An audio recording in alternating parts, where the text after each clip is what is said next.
Okie dokie. Today we're going to be looking at how to cut a parabolic pizza or land in half, or thirds, or other pieces. So let's take a look at this this area right here, the green and the pink area. Notice the green area is the integral of f of x, where, of course, this curve here. I'm sorry, I didn't label that. This curve is f of x. So if you do the integral from a to b of f of x, you'll get the green area.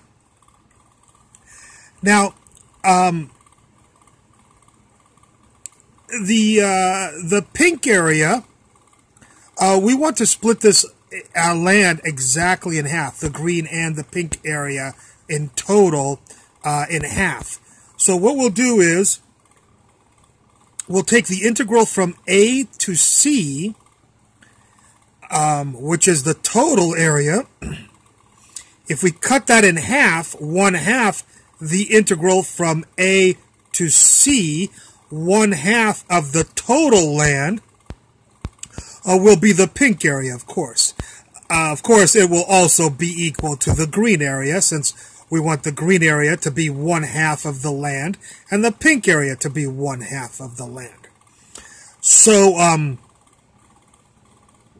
the reason we do it this way is because, of course, we need to solve for Mr. B right here, but we know A and C. So we'll be able to figure out this integral here, and then do this integral, plug in B, and then solve for B.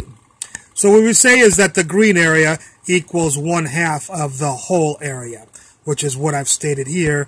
The green area from A to B integral is equal to 1/2 of the integral from A to C. So let's see a specific example of this. We'll take a look at this land here under the parabola y equals x squared from 0 over to 1. And we'd like to know where the land, or the pizza, where we should cut the pizza. So both people, we're going to cut this into 2 pieces, of course. Both people will get an equal amount of pizza or land, or whatever engineering project that you need to do this. Make sure you split the piece of the object in half. So let's use our formula here.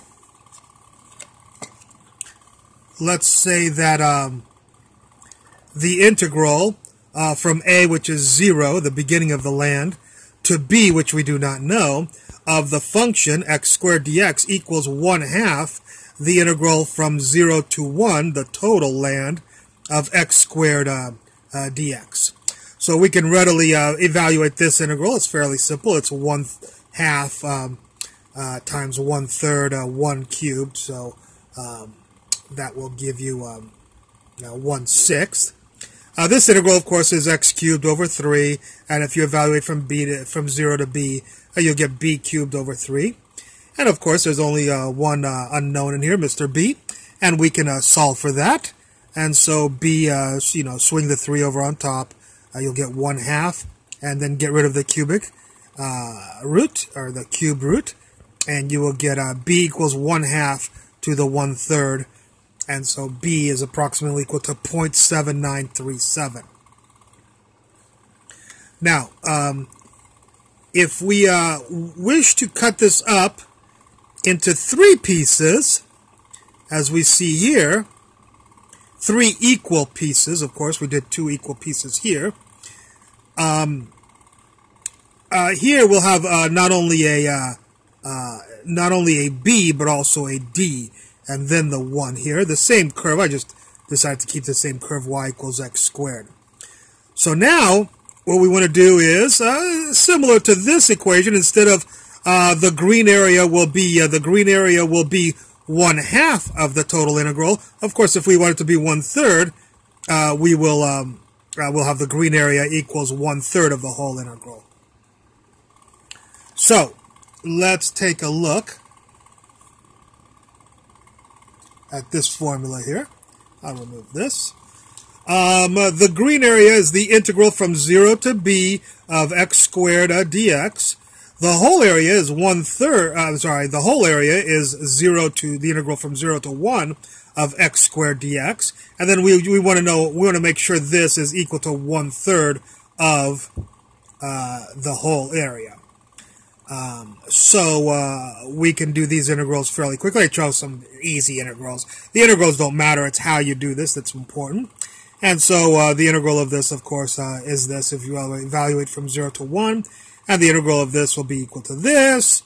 And so we get b equals 1/3 to the 1/3. All right. The question is, though, where is d? Well, obviously, the integral from b to d, the black area from b to d, has to equal 1/3 of the whole area.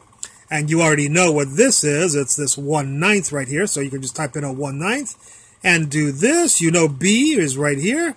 So you can solve for d right there. All right. I'm not going to do that for you because it's very simple. One thing they want to see is, okay, we did this for 2 pieces and for 3 pieces of basically a polynomial x cubed, a single polynomial, single-term polynomial. What we'd like to know is, how do we generalize it for other singular polynomials with no coefficients? Obviously, if you have a coefficient, you'll have to do some of that stuff with algebra. But I'm just saying, suppose it's just y equals x to the n. We could make it even more general and do ax to the n, but I'm sure you guys can do that algebra. If you can't, let me know at the bottom. I'll make a video and do a how to cut a parabolic pizza part 2. Anyways, we notice that the very first point here of anything, if you want to cut up into 5 pieces or 6 pieces or 7 pieces, is, well, with 2 pieces it was 1/2. With 3 pieces it was 1/3. So if you want 7 pieces, of course it'll be 1/7. You know, if you want 20 pieces, 1/20. Now what is the power going to be? Well, we always used x squared here, so it'll be 1/3 and 1/3. But if that's x to the n, well, if it's squared, it was 3, which means 3 is 2 plus 1. So if it's x to the n, it's n plus 1. So this is the general way of finding the very first piece. After that, you can use this idea over here of going from the first piece to the second piece. That's equal 1/7 and so on. Anyways, well, I hope you enjoyed this lecture. I look forward to any comments at the bottom, and thank you very much for watching.